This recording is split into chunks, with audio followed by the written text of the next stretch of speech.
Hello, my name is Kevin and welcome to the Love Decanters channel. I almost forgot what the name of my channel is. Anyway, this is part 4 of my visit to Lockhouse Antiques, Whilton Locks, squeezed between the M1 and the A5 on the Grand Union Canal. And yeah, I'm doing all this, but that's how it looks on the map.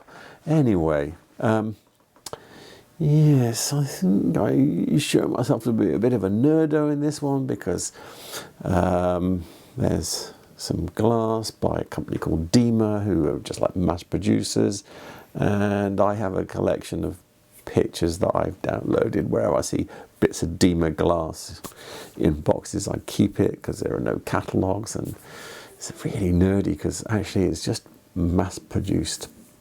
Yeah, just mass produced. That's all I can say about it. No, it's not even, doesn't even have that much design merit, to tell the truth. But anyway, with that said, let's get on and have a look at the glass. Some nice John Walsh uranium glass, yellow fruiting vine.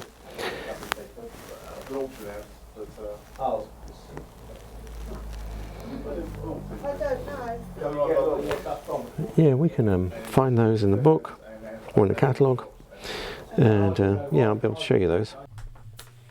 So we're looking at a page from the book The Glass of John Walsh by Reynolds, and I was really hoping to get an exact date for this pattern of glass, but yeah, when you go to the bit on plate 16, it doesn't.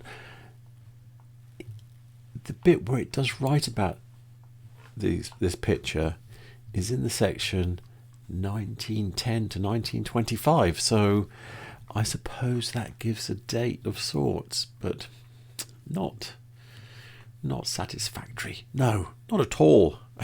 But that's the best I can do. So you could say just very early 20th century, but still not great really.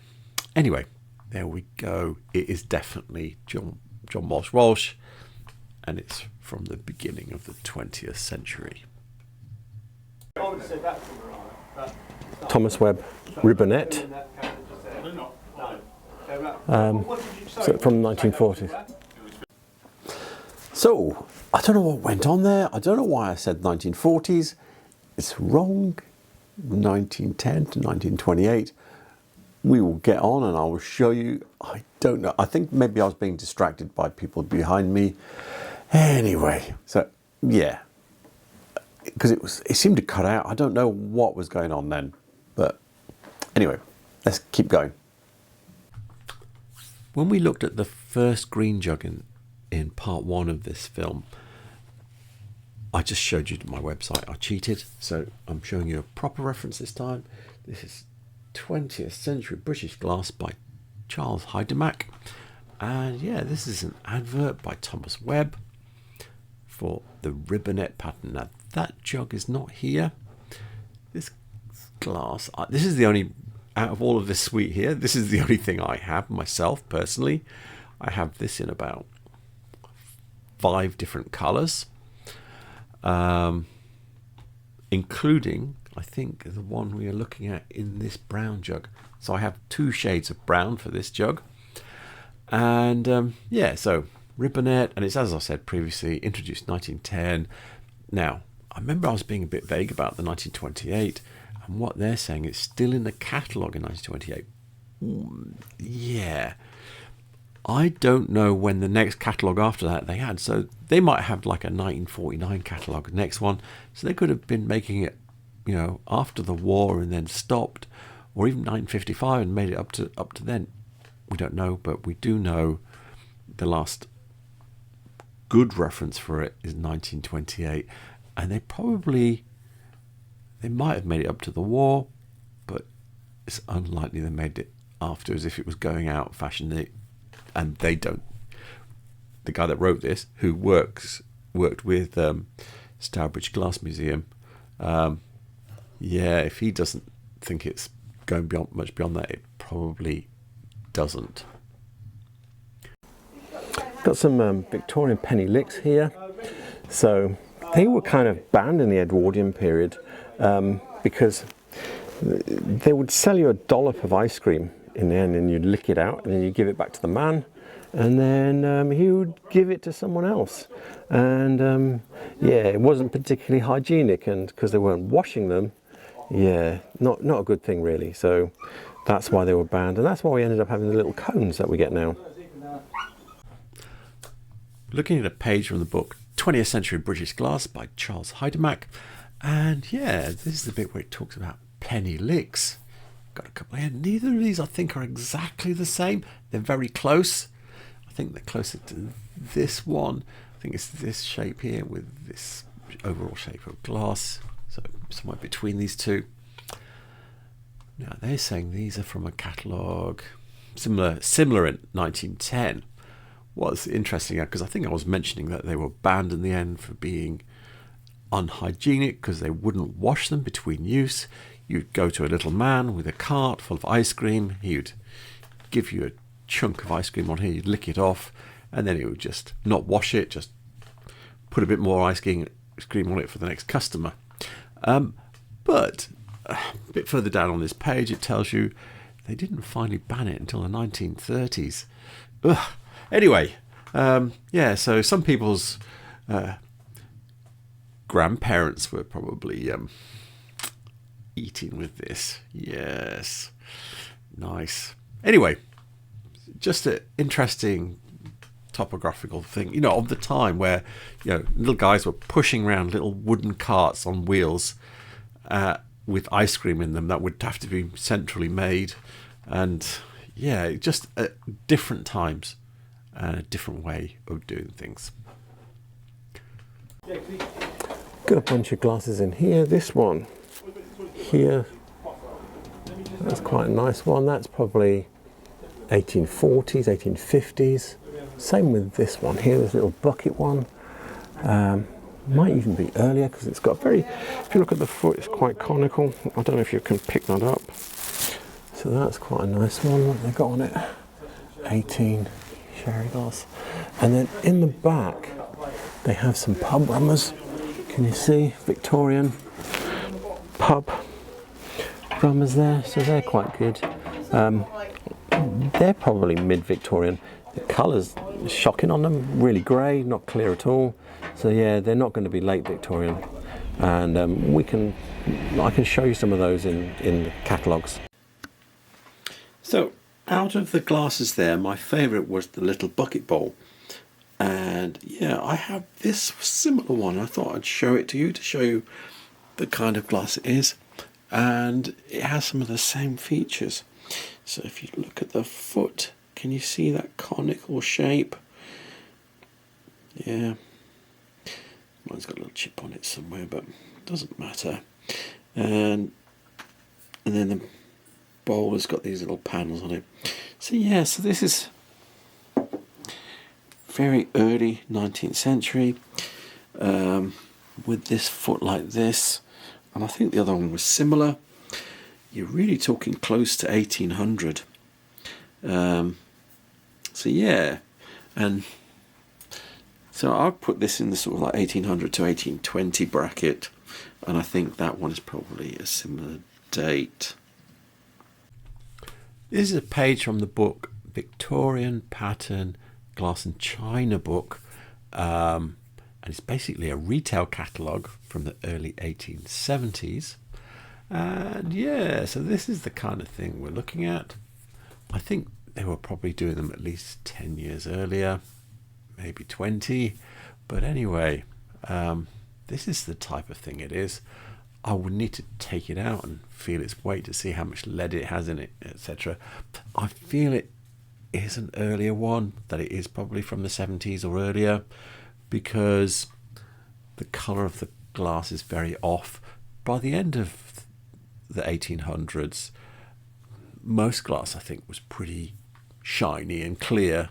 Very, you know, even poor quality glass makers were getting it right by then, I think. So anyway, that's what those glasses are. Goblets. Some people list these as rummers, but they are pub glasses. Got some cranberry jugs here. I've nearly missed those. So they're all probably post 1880s. So they're probably in that sort of 1880s to 1800 and 1900 time period. Just because of the way the handles are put on, they're all top to bottom, bottom to top handles. Can you see that? That one easier to see there. It would be very hard to figure out who made them because lots of people were making pretty much the same jug. If you look at these two, the only difference between them is this one's got a round handle, that's got a little angled handle. This one's bigger and it's got an angled handle, but it's got a ribbed body. So the variations are just so small, and lots of people were making exactly the same thing. And even some people were making cranberry glass in their gardens, so you'll never figure out who actually made them. So, Victorian cranberry jugs, can you figure out who made them? And the answer is most likely no. So look, I've got a bunch of them on here. I've just did a search and I've been punting through to see has anybody actually ID'd the maker, and the answer is no.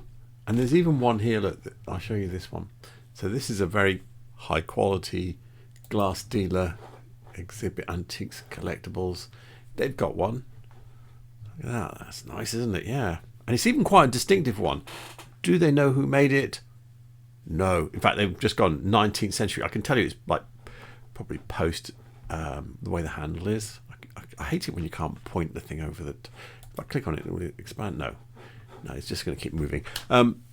Yeah, the way the handle is done tells you it's like it's going to be post 1870, most likely post 1880, but it does look a little bit like the Thomas Webb fur comb pattern, but I haven't got any catalogues for that period, so yeah, that's not going to work either. See, yeah, it's really hard to pin these things down.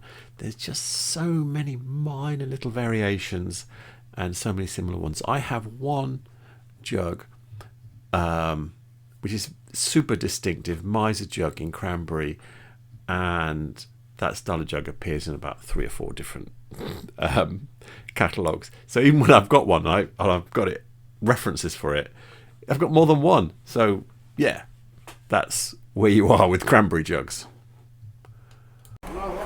Got a little a cedar bud vase from the 1970s. What have they got on it? They don't know what it is, but yeah, that's what it is. So it's Swedish from the 1970s, and I can show you that in the catalogue. We're looking at a page from the Cedar catalogue from 1971 to 73. I've downloaded this from the Mats Lindor website, and I think proportionally, I'm just looking between the two pictures, I think it's this one here, the middle one. They come in 7 colours. Yeah, if you wanted to collect these, that means you've got 3 different sizes. You've got 21 options. Yeah, there you go. And then you could go for some of the others. And there's other slightly variant patterns on these types of things.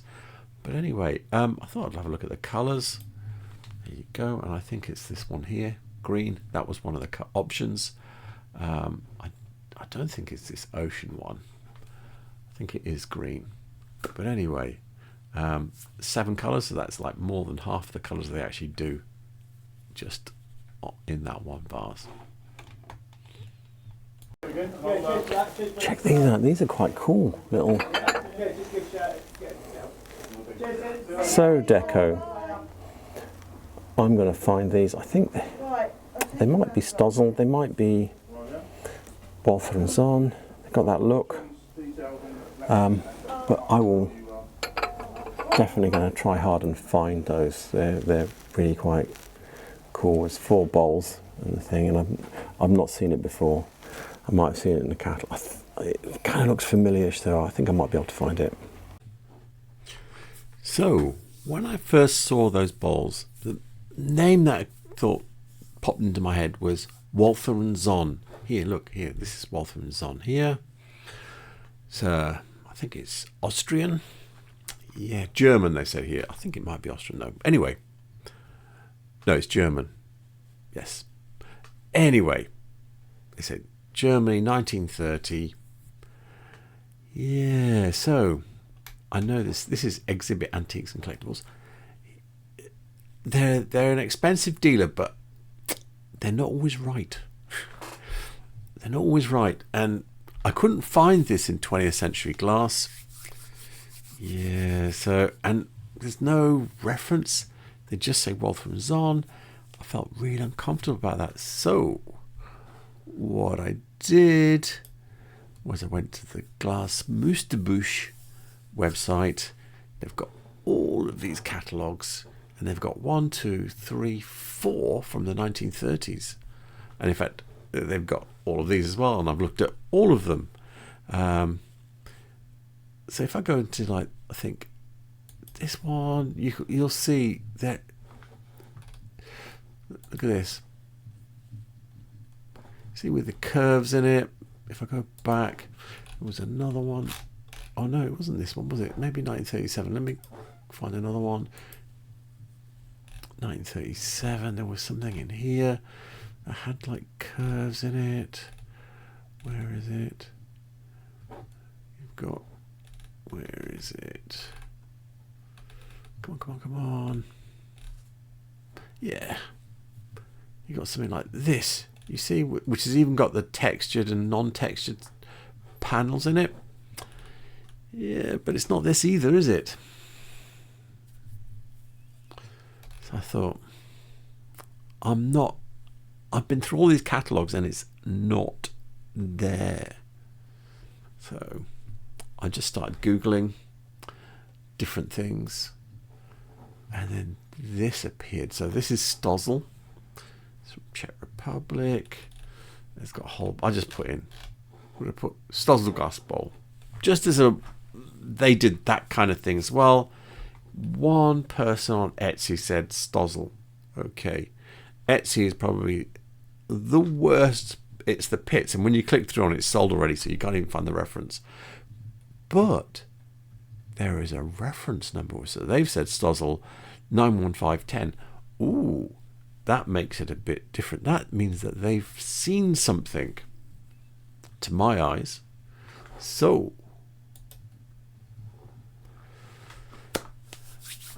went to my Stozzle catalogues, and it's 19510. So here is the bowl. You can see it's even got these little blibbies on. If you go and look here, you can see it's got these little blibbies on it. So this is it.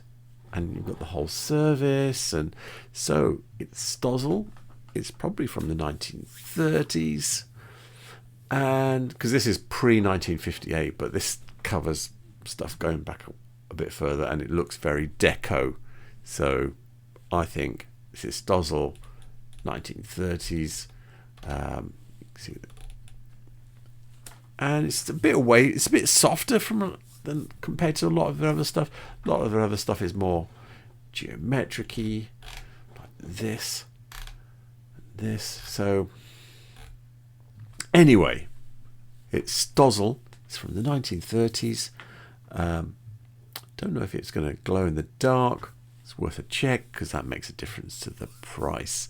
And I was going to borrow their torch and I completely forgot to. I left it on the counter because I didn't want to put it in my pocket because I knew I'd end up walking off with it because I'm terrible. I am totally incompetent with things like that. So yeah, I didn't borrow their torch in the end. I was going to leave it on the counter and come back and use it and go back. And then I completely forgot that, which shows you how terrible I actually am.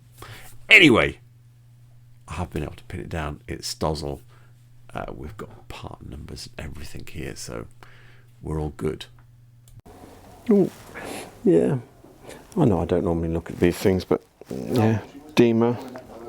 So it's made in Chesterfield. On cherry glasses.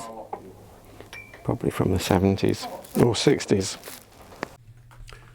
So, Hajdemach, mass producer from Chesterfield, and yeah, I think they closed in the early 80s, And yeah, I'm a sado, and even though I would say it doesn't have much design merit, I've started collecting pictures of the boxed pieces. And if I open this one, there you go. Those glasses are definitely Dima, because here we are with a Dima box that someone was selling on eBay, and like a box set like this is probably worth, you know, tenner, between £5 and £10, something like that. They're not valuable. They're just, to me, they're just an interesting everyday thing. But anyway, that's just because I'm a sad person. But anyway, they're definitely Dima. So there you have it. Don't think I've really got much to say. Bit more ribbonette. I do like ribbonette. It's what we use in our kitchen. It's the glasses that I drink out of every day. We've got jugs and mugs and all sorts of different colours and everything. And anyway, with that said, all the references I used will be in the description below. Contact details for get this right, Lockhouse Antiques will be in the description below. Whilton Locks, I was going to say Wilton Antiques, but it's Lockhouse Antiques at Whilton Locks. And please remember to like and subscribe, because it really helps my channel. And thank you for watching, and have a good night. Good night.